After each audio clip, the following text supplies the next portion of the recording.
Welcome, Detective Geathers.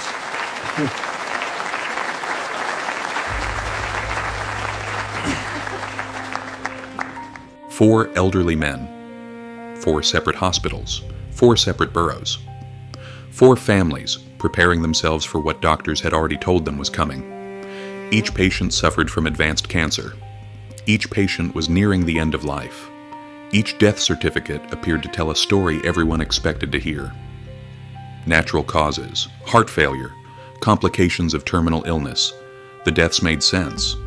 That was the problem. Because sometimes the most dangerous crimes are hidden inside events that appear completely ordinary.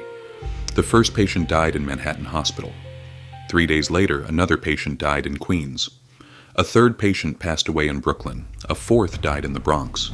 Different hospitals, different physicians, different families.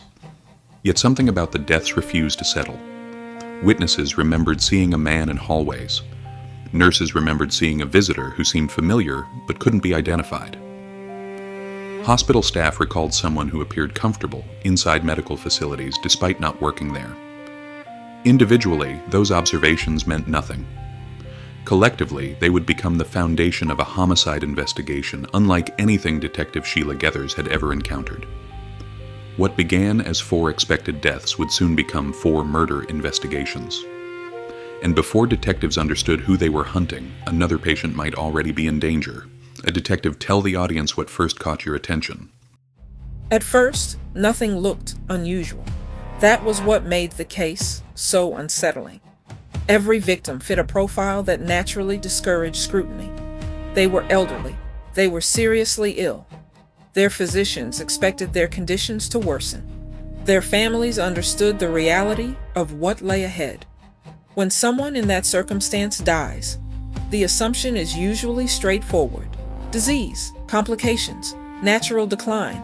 The problem was that assumptions are not evidence.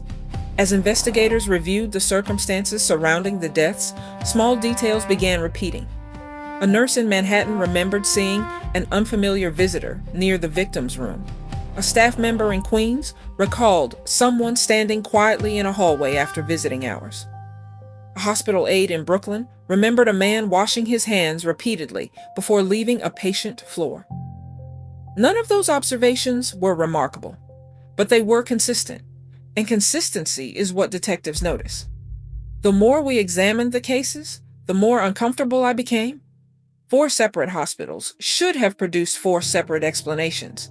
Instead, they appeared to be producing the same one.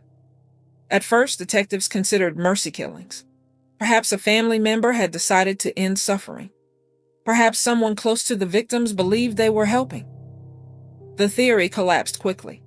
The victims had no common relatives, no common caregivers, no common financial connections, no common inheritance disputes. The more we investigated, the less likely that explanation became. Then another theory emerged: money. Each victim possessed assets. Each victim had heirs. Each victim left behind family members who might benefit financially. That possibility forced detectives to examine relatives, caregivers, and close associates. Some of those investigations became extensive. One victim's nephew appeared deeply interested in inheritance issues. Another victim's former business partner had a history of financial disputes. A third victim's distant relative stood to receive a substantial insurance payment. For a brief period, each looked promising. Then the evidence dismantled the theories one by one. The deaths were too similar, too controlled, too consistent. The same invisible hand appeared to be moving through all 4 hospitals.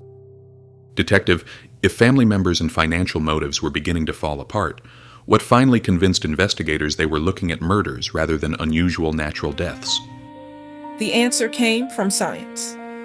The medical examiner's office re-examined all 4 cases after concerns were raised regarding similarities between the deaths. That review changed everything.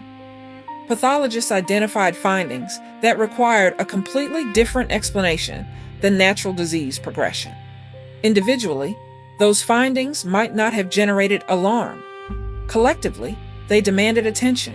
Suddenly, 4 natural deaths became 4 suspicious deaths. and 4 suspicious deaths became 4 homicide investigations.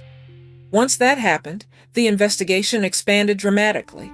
We began examining hospital access logs, visitor records, security footage, and witness accounts from all 4 facilities. That process introduced our first suspect. His name was Richard Vale. Richard frequently visited hospitals because of a chronically ill family member. Records placed him inside 2 of the facilities during periods relevant to the investigation. Several witnesses vaguely remembered seeing someone matching his description.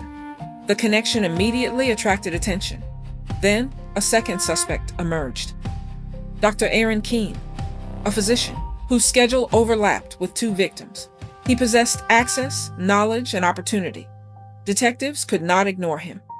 Then came a third suspect, Samuel Price, a former hospital administrator who maintained relationships throughout multiple medical facilities and continued visiting them regularly after retirement.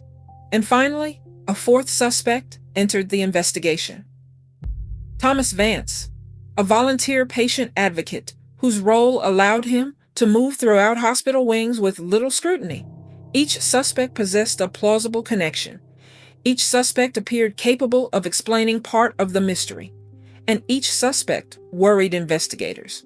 The problem was that none explained everything, at least not yet.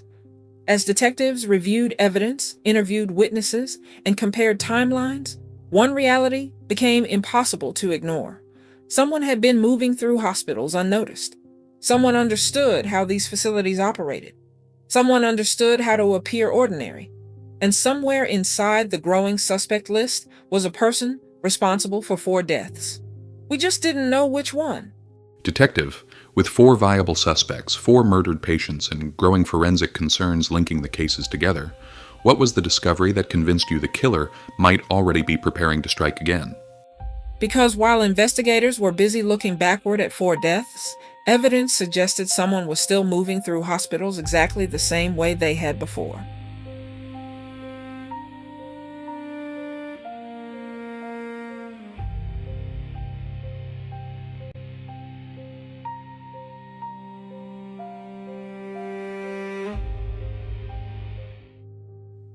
And if we were right, the next victim wasn't part of the past. The next victim was waiting somewhere in the future.